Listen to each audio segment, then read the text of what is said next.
Shavua Tov, Shavua Tov, Shavua Tov, Shavua Tov, Shavua Tov, Shavua Tov, Shavua Tov, Shavua Tov, Shavua Tov, Shavua Tov, Shavua Tov, Shavua Tov, Shavua Tov, Shavua Tov, Shavua Tov, Shavua Tov. A good week, a week of peace, may happiness and joy increase.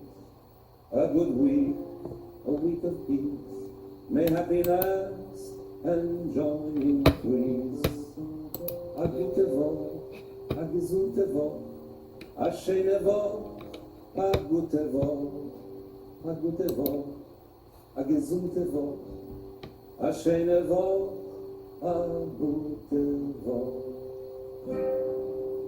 Shavua Tov, Mazel Tov. Yes, it's time that we can get back to work. Yes, we can blow sparks and smokes and carbon emissions out of the tailpipe of our favorite car.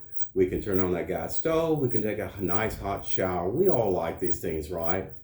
But until this happens, and until we can get back to the mundane task of this world and take our thoughts a little bit off of Hashem and what it means to be created in the image of God, to have our nefesh, our soul connection to God, like we enjoy so much when it's Shabbat time. Yes, when Shabbat ends, the seventh day ends, then it comes the evening, the sunset. About an hour to sunset, we have a ceremony called Havadah ceremony.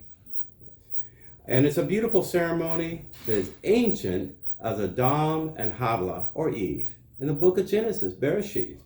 I'm going to tell you a legend. You won't find this anywhere in the Torah. You won't find it in our Jewish Bible, the prophets of blessed memory. You will find it in our Midrashic rabbinical studies on elaboration of what happened when Adam and Eve were expelled from the Garden of Eden. Well, in the Garden of Eden, yes, God had created all the celestial spheres, including the sun and the moon. But Adam and Havadah were not focusing on the sun and the moon. They were focusing on an impenetrable light that was so bright they couldn't even stare directly at it.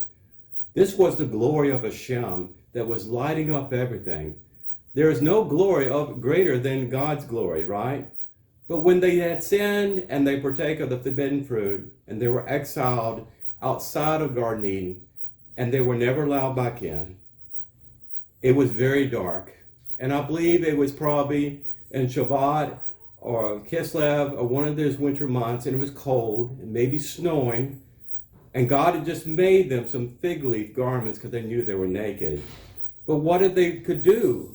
They did not know how to have light. It was so dark. And as you know, December 21st, the beginning of winter solstice, there's less hours of daylight than there are hours of night. This was the situation that I believe they were in at that time. So God whispered in Adam's ear, you see those rocks over there? Those are flint stones. You rub them together to make a spark, get some wood together that's dry, and then you can light a flame. Well, they lit that blessed flame. So, they remembered the last time the sun, they actually noticed the sun and the moon when they were when exiled from the Garden of Eden. They saw the sun set on the seventh day, on that Shabbat of rest. And it set, and it seemed like the hours were going on forever at night. And they did not know where was the beautiful light that we had in the Garden of Eden. They didn't have that. So God gave them a temporary light, the Havadah candle. So this is the legend of behind Havadah. We say also Shavua Tov at the closure of a Havadah prayer ceremony. We have Samim, because living is a delightfully delicious and sweet experience, right? We have our agafen, our wine. We have our Havadah candle, and once we put out the flame, we say Amen, and we thank God for being our one true salvation, for there's no other.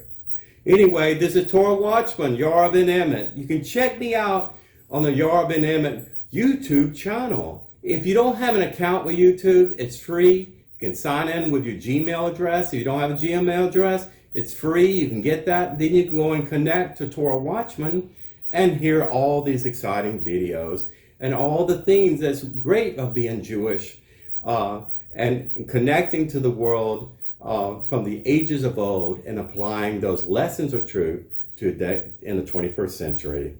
And may we say all say Amen, Amen. Take care. Check me out on Torah Watchman, ben-Emmett, YouTube. And for my family, I want to wish you the very best in the week to come. Rafula Shalima. I hope you get that pay raise. If you're in hospital, I hope you get healed up and go home to your families. If you have COVID, I hope it's not serious. And I hope that you have access to every therapeutic measure known to man. And maybe not so known to man, but God is the ultimate healer, right? Take care. Signing off. ben-Emmett here. Shalom Aleichem.